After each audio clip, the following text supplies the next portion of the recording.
You can be talented, reliable, and respected and still stay stuck.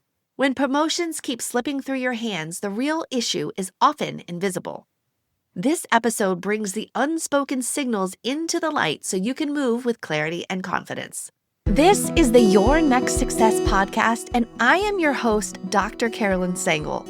I am a life-first career coach and strategist on a mission to normalize questioning your career, because I believe each of us is made on purpose for a purpose only we can fulfill. The longer we live out of alignment with who we are, what we do best, and why we are here, the more we miss out, and the more the world misses out on what only we can give. The Your Next Success podcast is where we explore how to build a career that truly fuels your life. We talk about self-discovery, smart job search strategies, professional growth, and you will hear stories from people who have navigated big career transitions themselves, so you can create a life-first career and become your own version of authentic success, one that is aligned, meaningful, and truly yours. Keith Anderson is an ex-Meta and DoorDash leader who helps tech professionals get promoted, make bold moves, and lead with AI strategy. He's hired over 100 people and has seen exactly what separates those who move up from those who stay stuck. Now, through his company, Career Alchemy Lab, Keith helps ambitious professionals position themselves as the obvious choice for advancement, whether that's within their current company or in a senior role somewhere new. He's also the author of The 30-Day Career Reboot, a practical guide to rebuilding confidence and career momentum. There is a particular kind of frustration that can quietly change how you see yourself.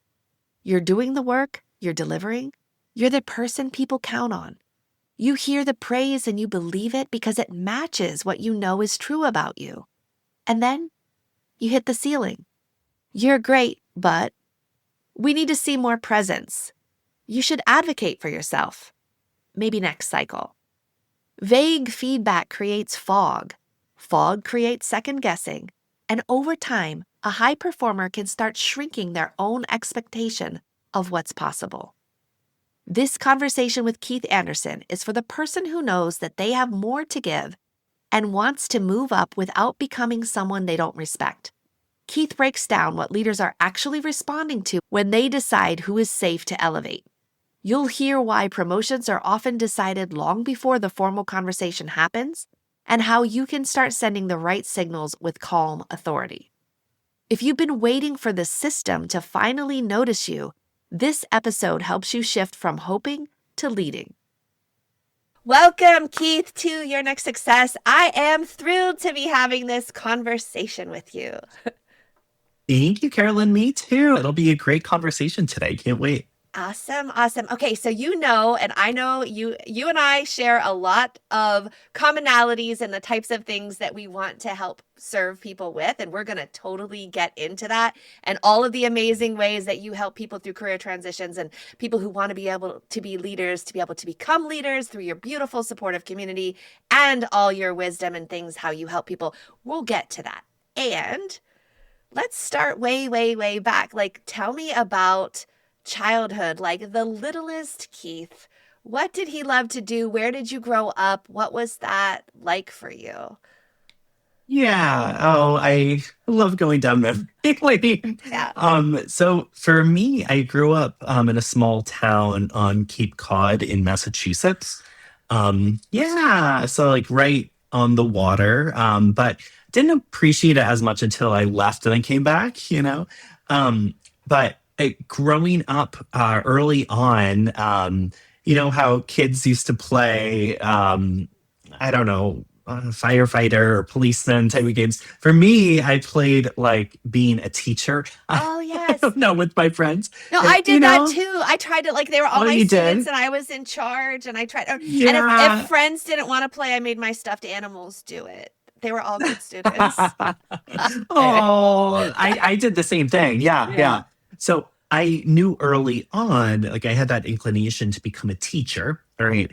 And, I had that desire all through middle school, or elementary to high school. I went to college I got a degree in linguistics and then went into teaching after that, Interesting. right? Okay, I want to dial it back a little bit too. Yeah, yeah. Sorry. I Okay, know I no, went so that's fine. quickly. That's Yeah. fine. That's fine. It's fine. Okay, so did you have siblings at all? No, no. So I'm an only child. Awesome. And what about um sometimes people end up kind of doing things that generationally as careers people in their family have done. Like what about your parents? What kind of jobs did they have? And what was your vision of what you thought success was from little Keith perspective? Yeah, that's a really interesting question. I haven't thought much about it Yeah. in that way. So my parents were working class. They were postal inspectors. Oh, yeah. Yeah, in New England, and um, they weren't in education at all. That being said, both my parents got master's degrees, Mhm. and I remember growing up, my mom always would ask me about education, would really focus on how my grades are, what I'm doing, how I'm growing. And I think that that was also part of the reason why I felt like moving into education was like the next path, right? Because Mhm. it had been so ingrained in me Yeah. as an early age, right? That your education, having freedom to study and do things that just interest you, not feel bogged down by Yeah. society or what other people say. That was just always had been a part of my childhood, both in nature and nurture. I tend to be very much an independent person and creative person on my own too. But my environment also helped me be that as well too. So Yeah, just like yeah, supporting your curiosity and your learning and kind of the yeah, importance of doing as well as you can. Now, what about, and yeah. so did you have a dream? Like, did you think like success means I have to get a master's degree or yeah. Yeah, for me, it was early on. It was getting a PhD. And I would say like I didn't realize PhD when I was in elementary school, but I wanted to be like a lifelong learner and lifelong educator. I kind of had that sense when I was even in elementary school. But then in high school, I did plan to get a PhD and I did consider becoming a professor, like a Wow. full Yeah. fledged professor. I did teach in university, but that's so I kind of started down that path, but decided to pivot. But yeah, that had always been something that had been top of mind for me when I went into college and um, moved in my career. But things change, Absolutely. are If we evolve in our so yeah. exactly. What about outside of like the structured kind of school environment? What sorts of things were really interested in, were you interested in and fascinated by like activity wise or out of school wise? What lit you up? Yeah. Yeah. So I used to do a lot of theater, and that really lit me up. I was in over 50 plays when I was in middle school and high school, and then in college as well, too. So, yeah, doing theater has always been always had been a big part of my life. But Yeah. then we changed. So I haven't done theater since graduate school, but it's I've had that has been my creative outlet Yeah. where I'm able to really embody another character and explore what life is like from a different perspective, which just I think part of a through line in my life has always been on curiosity in the unknown, right? Yeah. And um, in the unknown, meaning learning about different cultures, different people, how that how the world works. So theater was a way for me to do that early on, and then I went to college in at the University of Hawaii, which is like Yeah. the furthest Like, place were you away. just like, I'm gonna get the heck out of Dodge? How far can I possibly go? Because I was like, that was I mean, Yeah. that's people's dream. I've never yet been to Hawaii and I want to You go, should go. you Yeah, know? yeah. Um, Yeah, you should. yeah. It's a great place. So I liked where I grew up on Cape Cod, right? But it's uh very white, right? Very homogenous, right? That being said, it's very accepting of different people, right? So it wasn't well, it, it was very kind of its own culture. And while I really liked it, I wanted something different. I wanted to explore the world, right? And get to know people from different places, learn new things. Hence why I decided to move to Hawaii because I, when you grow up in a place where everyone is very similar to you, Yeah. um, you don't know what it's like Right. when no one is not, or people aren't similar to you, Absolutely. So it was definitely eye opening and a difficult adjustment, but an adjustment that I'm glad that I made to move to Hawaii, where, I was studying linguistics, where, I was studying Russian, Chinese, Wow. Mandarin, Korean, Spanish, and German. And then, linguistics is this scientific study of language as well, too. And, with that, it's just like the whole environment there is just a melting pot of people from either they're local and their ancestors came from China, Japan, Korea, Indonesia, Micronesia, all of that, or they literally came over their first generation. So it was great. In some ways, I don't know how to say this, humbling, I guess, that I was a minority by far, right?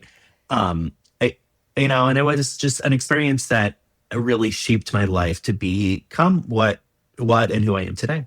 Yeah. Now, had you ever visited there before, or you just picked it because of a cool looking pamphlet and got in? And your parents were like, "Sure, Keith, absolutely." Yeah, I mean, it's funny. Well, yeah, it did start with a pamphlet, Yeah. right? And like Right. doing research online. This is the early days of the internet, so there's just very little.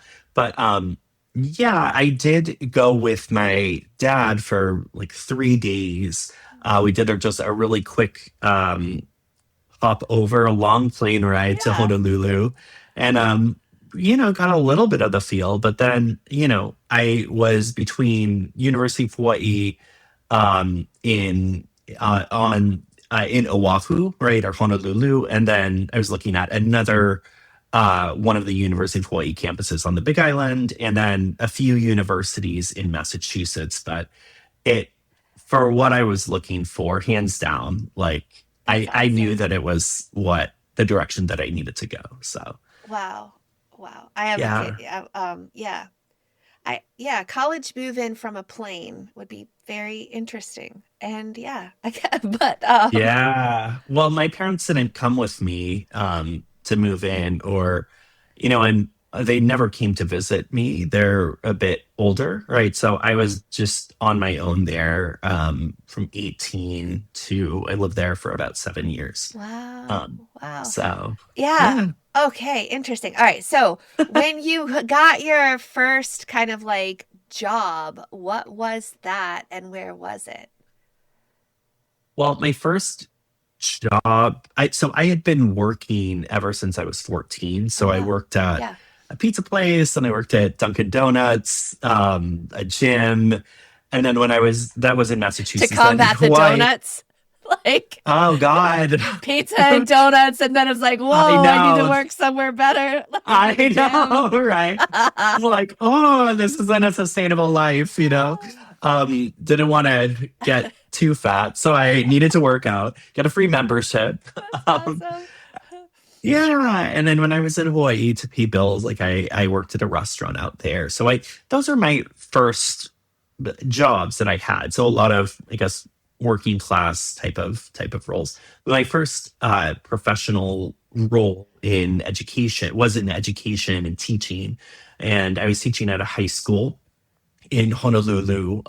And I was young, I was 21 years old, and I teaching high school Spanish and English. And I don't know, it was just funny. I was like, guys, we're all adults. We're all adults. And they like completely steamrolled me. And, Right.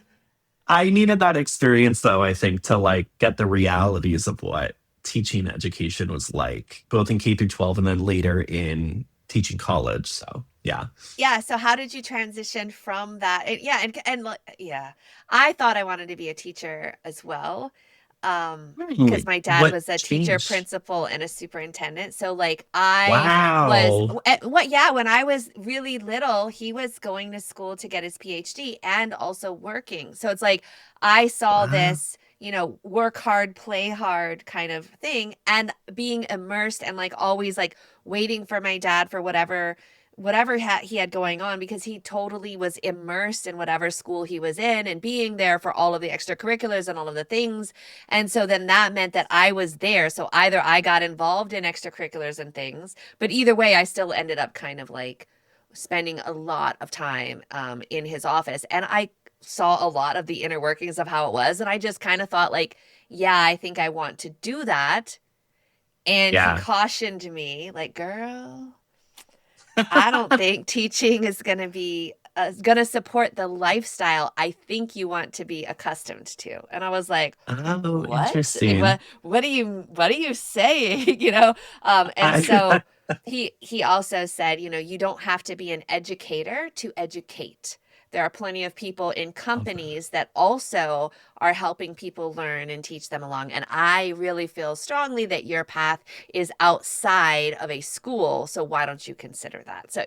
I was a little bit bummed, and especially like as an RA in college and things, seeing kids on the floor who were in education making like their final projects were like poster boards with macaroni, and I'm like, I want to be gluing macaroni like for real, like, but anyway, yeah. um so I tried to make bulletin boards for the people on my floor, and that was like my inner, letting out my inner teacher. Yeah. But it's so much more than bulletin boards, I get it, but yeah, then I seeing love my that. own kids, like high school kids are a different breed of Yeah. human because they are becoming independent and finding their voice, and Yeah. intelligence and emotional intelligence may not be equal. So sometimes, well, oftentimes teachers are not being treated with the utmost of appreciation and respect. So Yeah. how was that? Yeah. Was Uh, that your well, experience, or is it just like you're so young, you what? Yeah. oh, yeah. I mean, it was a rude awakening. And it's interesting going back to your story, what you just shared. Um, it sounds like your father was very wise, right? He knew his direction, maybe in his generation when he was doing work, but he helped support you Yeah. in something that was related, but maybe would fit more your generation and what you were trying to do. And I think similar to what you just said, I moved down that direction, as you just said about Yes. corporate learning and development, but it took me time to realize that. It's great that you had a father who was wise in those ways, Yeah. right? Um, to guide you in that way. So I just wanted to say that that sounds really um, wonderful to have that kind of mentorship from your father. To try. Of course, I didn't listen in fully, right? And I didn't. Yeah. But Of course it's not. still. Right. I think that's just part of the thing. Is like if you hear it from somebody else, it's like, oh, great idea. You hear it from your Yeah. parents who mean the utmost for you. It's just like, what? Okay. I know, I know. So Dad, mom. exactly. What are you talking about? I know everything. But then And I'm later on in experienced. life, we become just like them. Well, yes, I think so. I think we take the good, we take the best parts to try to pass on, and the other Yeah, parts yeah, to work on. So, exactly. okay. So how did you then move from the high school teacher to your next thing? Did the university teaching come right after that, or was there a step in between? Yeah, so um like I said, when I was a kid, I knew that I wanted to be a teacher. I went to school, I got a degree in linguistics, not education, but still knew that I wanted to go into teaching. So, I had these bold visions of helping the next generation uh, really become strong critical thinkers and to learn more about themselves and the society to help the world become better. I don't know, something like that. Yeah. Then I got in there and Hawaii, I was teaching at a Hawaii public school, and it's one of I think it's 49th or something Oh, of, wow. yeah, like one of the lowest in public education, right? In terms of pass rates and other things at that time. I don't remember the exact statistic, but the education system was very uh, needed work. Anyway, so I go in, all excited and realized that a lot of the students didn't care. They didn't want to be there, right? Mm. They felt forced to be there. And then um, the parents, right, a lot of them were just ambivalent and they didn't really care what they were doing or what we were doing and any issues or problems that we had. They just, so it's just very demotivating. And it just made me realize maybe this isn't what Yeah. I want to do anymore. But, I, I spoke with my friends and my family and even professors that I had in college. And what they encouraged me is they said, well, maybe teaching high school just isn't the best fit for you, but maybe it's teaching something else. So, why don't you consider college, right? And look, Yeah. teaching university, right? So, long story short, I taught in Hawaii for a few years. I but applied to graduate school in San Francisco, and made it to a master's program there in applied linguistics with a focus on English education. Um, and did that and then started working a few years after I finished my master's, teaching undergraduate English rhetoric classes, composition, and then graduate classes uh, in art and design Yeah. and languages, what have you. So um, that's kind of the next path that I took in the education field.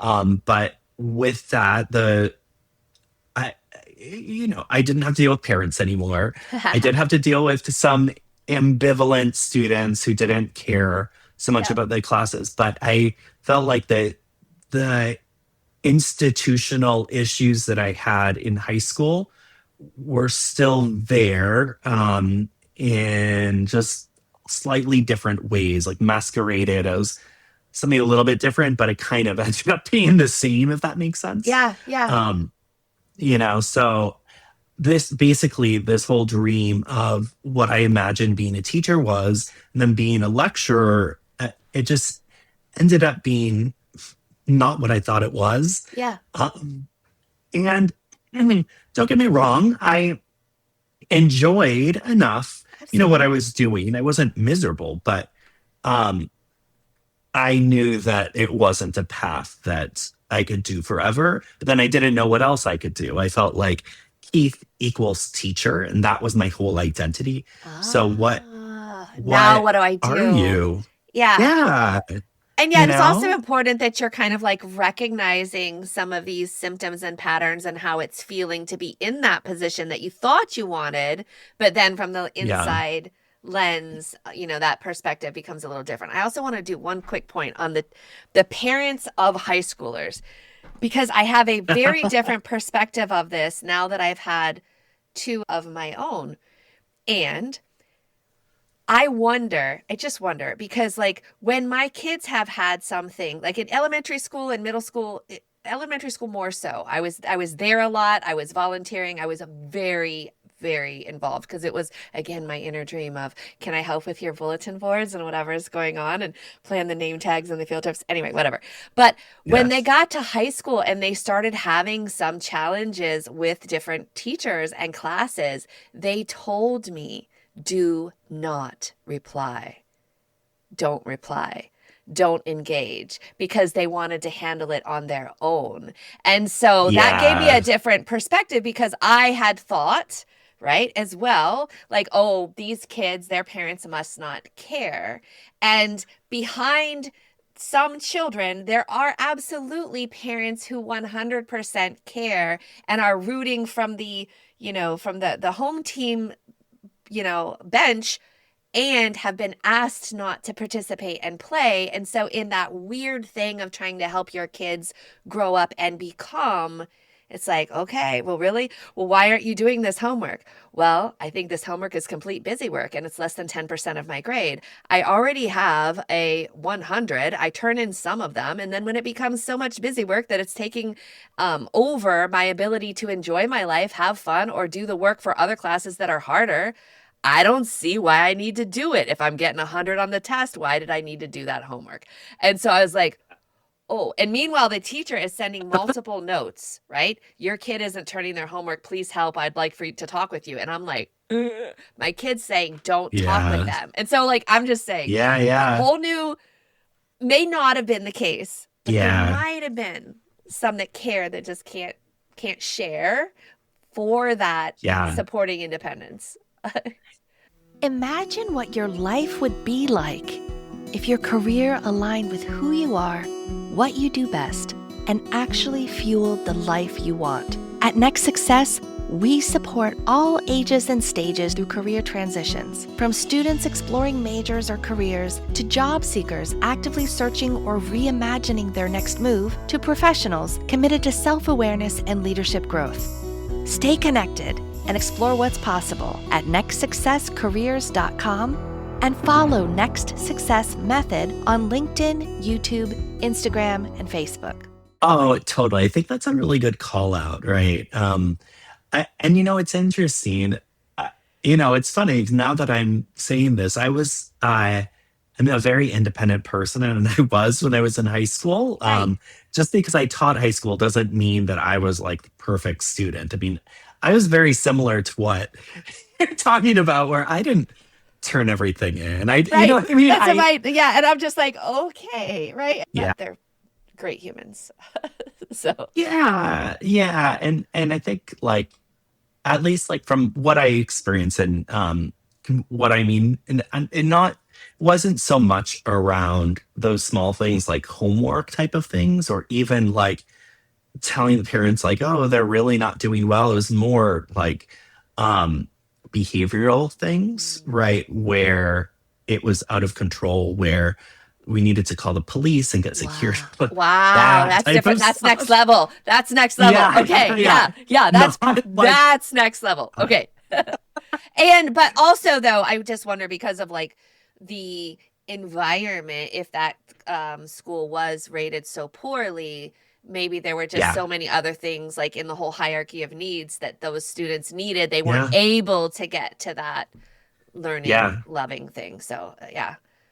Yeah, I mean, totally. I think, to be honest, I think it's like a very different ball game there with the students. You're right. Like if you think about the hierarchy of needs, I wonder. Right? It's been more than 20 years now, Yeah. but it's yeah, it was a different experience. But I mean, I was fresh out of college and they hired me. And, I think that happens to a lot of teachers then and now, Yeah. where, there's a teacher shortage and Yep. new teachers tend to be thrown into, difficult schools a lot of times. And I was one of those. Yeah. So, Yeah. yeah. Okay. And But you followed your own inner knowing of, okay, there's got to be more than this. So you go and you yeah. get your master's degree stateside, and you Yeah. um then what? And then you're teaching, and then what? Because you're starting to feel this like, ooh, maybe this isn't it for me. And you're wondering, what do you do? Because you had this Yeah. identity of being a teacher. Then what did you flip into? You know? Yeah, I mean, there were a lot of things that I noticed that I had grown out of with teaching. For example, the pay was Mm, I was earning 27,000 a year. I was a lecturer also, where I had to bid for classes each semester. mm. Nothing was guaranteed. No job stability. Also, career growth. I mean, yeah, I could teach other classes, but like I would basically be doing the same thing for 20, 30 years until I retired. Yeah. And I saw also my colleagues there who had been there for a while and they were miserable. Oh, It's like, yeah. the writing's on the wall. I don't want to do this anymore. But I had a breaking point, or a point where I said enough is enough instead of just continuing to put up with it. Yeah. I um so I got into a car accident when I was riding a scooter or a moped. A car hit into me. Um, I was in the hospital. I called the university and I told them, "Hey, I can't come in teach my class. I don't know when I'll be able to come back because of the Yeah. accident." And they basically gaslit me. They were like, "Oh, well, then who's going to teach your class today? Who's going to do it the rest of the week? And then who's going to grade their essays and their final exam, right?" And And you're like, like, I'm in the hospital. Where is the compassion? right, right. And I'm like, Oh, man. and that's the HR of the university, right? And I'm like, bye. I'm not doing this Yeah. Yeah. anymore. So it took me some time, but I finally left. I there's a lot of internal blocks, honestly, that Yeah. I had to sort through to realize that I'm more than just being a teacher, even though it's something that since early on in life I knew that I wanted to be. But I had to really go within to really understand more about myself, what my motivations were for going into teaching, and then seeing what are different paths that could fit for me when Yeah. I that identity wasn't something I wanted to be known for anymore. So Did you do yeah. that work on your own, or was there someone who was a trusted person that helped you in that phase? Yeah, it's interesting. So at that point I was teaching at an art and design university in San Francisco, Academy of Art University. And one of the perks there was we could take one course a semester, right? So Oh, I started doing that. So I was exploring myself, just different avenues in the art and design space to see what I was interested in. In terms of having like a coach or a guide to do this, I I didn't so much. I did go to see a career coach, but one a bit later on, and once I knew and decided that I wanted to move into the tech industry, she basically like, no, you don't have the type of background that they're looking for. They're looking for people from Harvard, Columbia, all of that.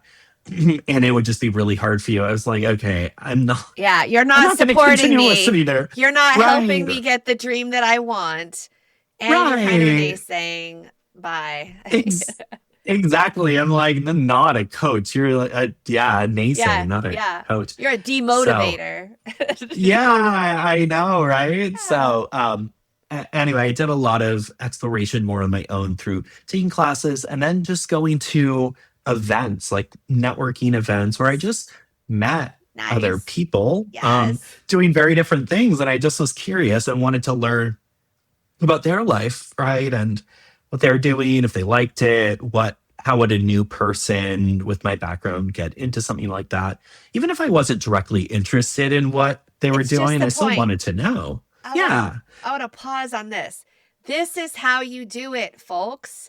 You become very interested in what other humans are doing. You start having conversations, you develop real relationships, and that then opens up more opportunities for you and for your career outside of what you've ever seen possible. So Right. either you need to find a career coach of someone who's been through it. And if you need to Yeah. have examples, there's one, two. Raise your hand, Keith. Two people here Yeah. who've gone through different Yeah. things, who understand and want to help you. And even as part of that, you need to put yourself out there, and you don't have to have it all figured out. You just have to start asking questions. When you are Yeah. authentic in exploring and being curious about other people and their journeys, that comes back to you in ways you can't even imagine. But you have to first put yourself and Yeah. realize, like, you don't have to have it all figured out. And the reality is no one has it all figured out. So Right. love Yeah. it. Love it. Yes. Exactly. And I would say too, on top of that, in my journey and also with clients that I work with, it's like, don't go in there with a transaction mindset Correct. of like, oh, can you get me a job? Or, oh, can you intro Right. me to people? Just go into want to learn more about them and just see how you can support them and help them. And you can Yes.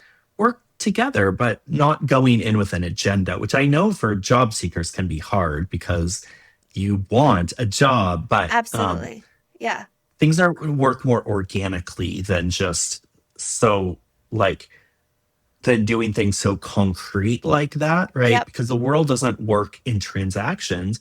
It works through stories. Yes. It works through building Connection. relationships. Yes. Connections. Yeah. And you're planting seeds.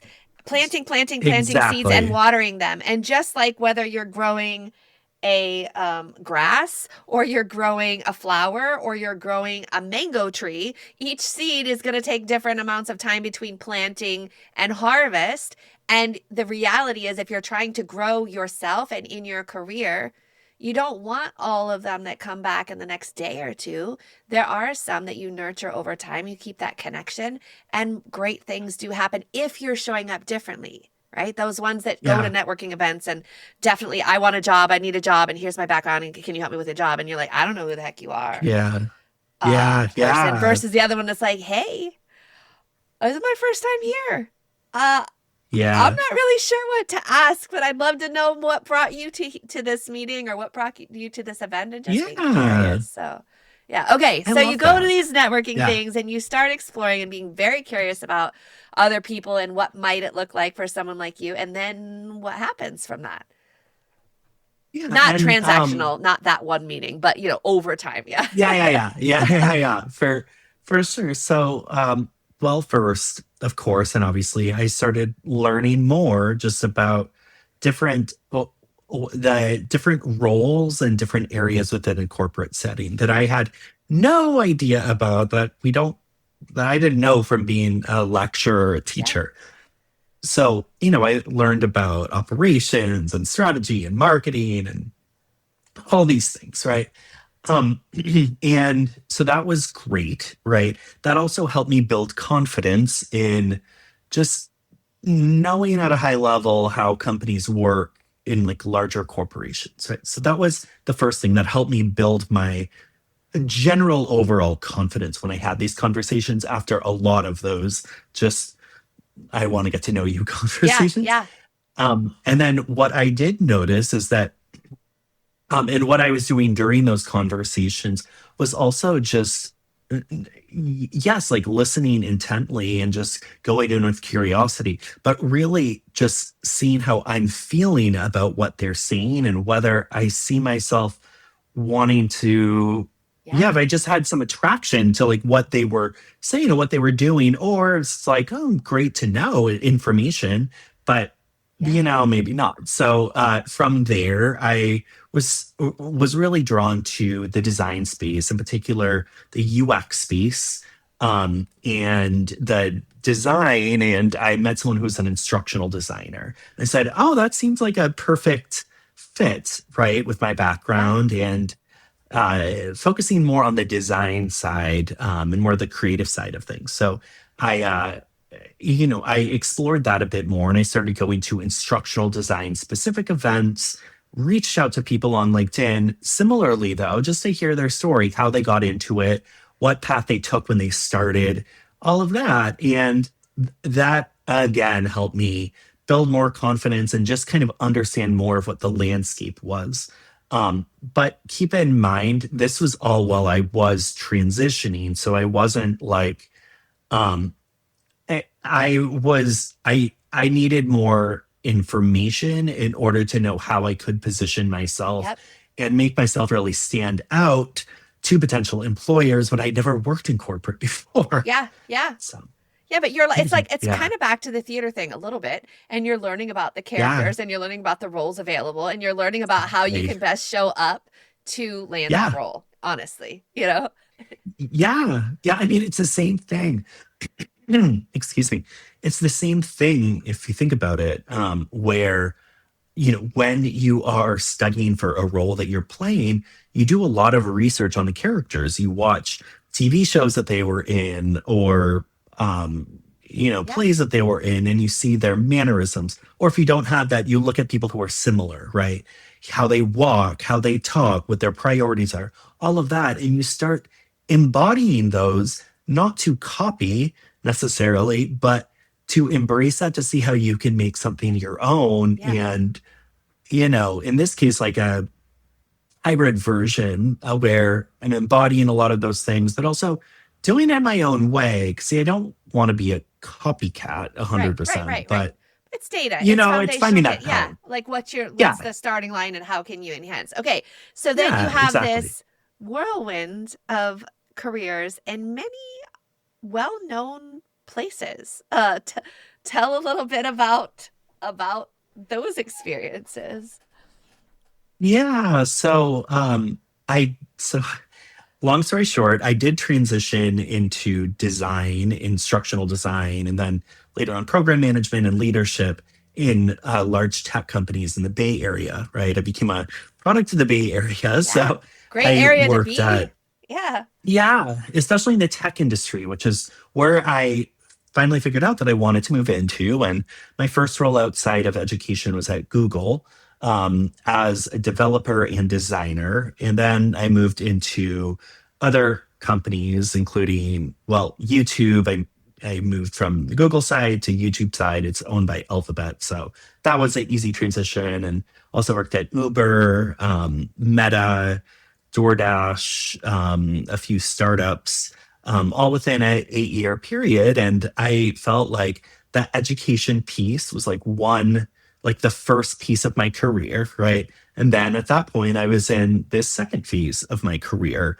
Really, it's still taking what I learned and grew in from my first phase, but bringing it into a new context, a new area in the corporate space, which is very different, but still I leaned on those skills that I developed and been interested in ever since an early age. So, Yeah.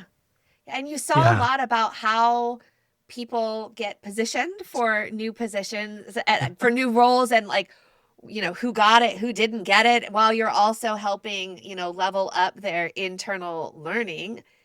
Yeah. And then what happened? Because you had a lot of great experiences on your own. And then what did you try to fashion them into? Or, yeah, yeah, Yeah. Yeah.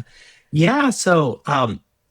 Well, starting out, one very big difference between higher ed and corporate is in higher ed and teaching, you're doing everything, right? There's so many responsibilities you have. Once you move into corporate, you become more of a specialist in whatever you're doing.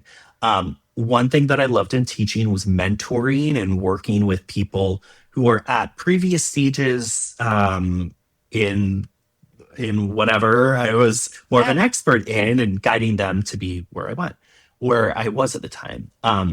And that in a corporate setting led towards my interest in becoming a leader, right? And what happened to me at Google and YouTube and Uber was I was trying to position myself to be promoted into like a manager role or a lead role. And I was always told by my manager and even other managers, like, wow, you're so great at what you're doing. you're really great, thank you, so amazing. But then when push came to shove, when it came to the calibration rooms, when they are considering promotions, I would always hear, "Oh, you're great, but," Mm, right? Or you need to have more presence. You need to have more like uh, you need to advocate for yourself more. All of these really vague things. yeah. Like, what really are you saying? What's really going on here? Because hearing one thing with my manager during one-on-ones or with other leaders on the same level as them, but then it's not going through. And I'm hearing, honestly, like these vague BS, Yeah. like Yeah. things. I'm like, I can't action on this. And I know who I am and what value I have brought in higher ed that I can bring here in terms of mentoring, guiding, and leading, and shaping an example for a team. But that didn't translate until I really started to dig into honestly a bit of the psychology and sociology of like what's really going on Yeah. here. And what I realized it starts with me, but it's actually a lot more about how they perceive me Mm, and what signals I'm putting out there to signal that I'm ready, to signal that I'm someone they can trust yep. to put into that next level and someone that they feel is safe enough to put in that next level where like they're not risking their reputation, Correct. right? Yes. So Yes. it's just a very different mindset. Once I learned that and really embraced that and did that, I then moved from lead to manager, director, VP, fairly quickly within just a few years. So, um, yeah. And now I help people do the same thing because no one taught me this. No one teaches this at all, really. And I think it's something that's so valuable for people who know internally that they are like a natural leader, right? It's kind of Yeah. a core piece of their personality, but they just don't know how to translate that um, it subconsciously in a lot of ways, right? Besides just like these obvious, like speak more during meetings, like don't say this, say this, right? There's like a deeper layer there that um, you need to get to know that no one really teaches. So now I teach and guide people on how to do that to land promotions or higher level roles from where they currently are on average within the next promotion cycle or for people who are moving like from manager to director, director from VP, then about 6 months because the hiring for leadership roles is a bit higher. So Yeah. um, that's essentially what I do now. Yeah, Which is that's a awesome. So lot. yeah, I know. no, it's I love it. I love it because you went through our clients are us a few years before, right? And you went Exactly. through these experiences and noted so many things about them. And you've now decided to be the one who helps with that unmet need. And I Yeah. saw so many people unfulfilled, yet very externally successful. And I was like, what in the world? How is it? And I was even one of those people before. And so it's like, how is it that this is a recurring theme? And I was like, man, God, why do you keep doing this? And it was like, ha, ha, ha, that's why you're here. And I was like, oh, I guess it's for me to help with. And so for you to keep seeing, you knew internally you had developed these, not only this desire that's put on your heart of like, yeah, I want to do that. I want to be leading. I want to be in this thing. I want to share and help educate and bring the next, generation along. But then to be getting blocked by things that were out of your control and not knowing Yeah. what they were, then finally honing in on that, unlocking your own next success and steps into that, and now unlocking that for so many other people. Okay. Yeah. How do people find you? How do people work with you? Because you've got so much wisdom and great things to share. Yeah, thank you. Well, first of all, before I share that, I just want to say like a common theme in my discovery of myself and how I became who I am, not just in my career, but in life, is really taking things that were unconscious or subconscious for me and bringing that into the consciousness. And I believe that that is really the point evolution and Yeah. growth for all of us. So anyway, if what I talked about kind of really moving into this next level of your leadership role, if that seems like something that you're looking to do but have been blocked and just have been getting that "you're great, but" answer, I would love to invite you to my free but selective community, where there's like a small application on the website to see if it's a good fit. And that community link is at www.careeralchemylab.com/leader. So yeah, and in the community, you'll meet other like-minded folks. We have biweekly calls where you can get to know me and them and see how we can support each other in growth in this next level. And then there's also an opportunity, if you join this, to schedule one-on-one with me, and we can, I help people either a little bit or a lot of it, depending on what they want and need. So we could just get to know each other and see if there's a fit. That's awesome. That is so awesome. And now for you, from this vantage point, I'm big on authentic success, and that's not what the world says, but it's what you say. So how do you define success for yourself from this vantage point?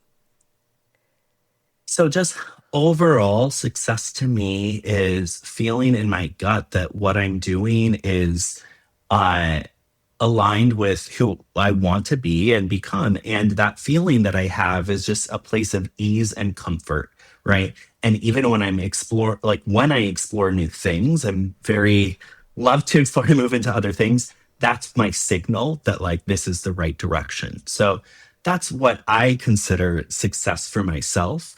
And I know my mission in life is really help people evolve to become that next level leader or that next level person, whatever that may be. And with that mission and goal, everything that I do aligns in that. As I grow, I help other people grow.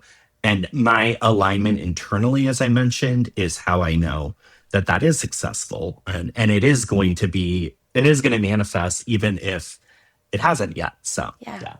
I love that. I love that. Well, thank you so much, Keith, for sharing more of Yeah. your story. And I wish you Right. the utmost success in your business. And we're connected for life now. So I'm here to help however I can and Yeah. support your people, your community. Please, let's keep in Yeah. touch, and let's keep cheering each other on, because we're serving Yeah. similar but different needs, definitely. Exactly, Carolyn. And I have loved this conversation. I hope that the people listening also love what we're talking about or resonate with Yes. it. And, let's all, listeners, you, me, let's all continue helping people and make the world a better place. So, yeah. I love it. Okay. Thank you so much. All right. Keith, thank you for naming the part that nobody teaches. You took that familiar moment so many high performers live through, the praise without the promotion, and you made it actionable. If you're listening and you've been stuck in vague feedback, let this be your reset. You can become the obvious choice. You can lead with clarity. You can move forward with strategy that matches your ability.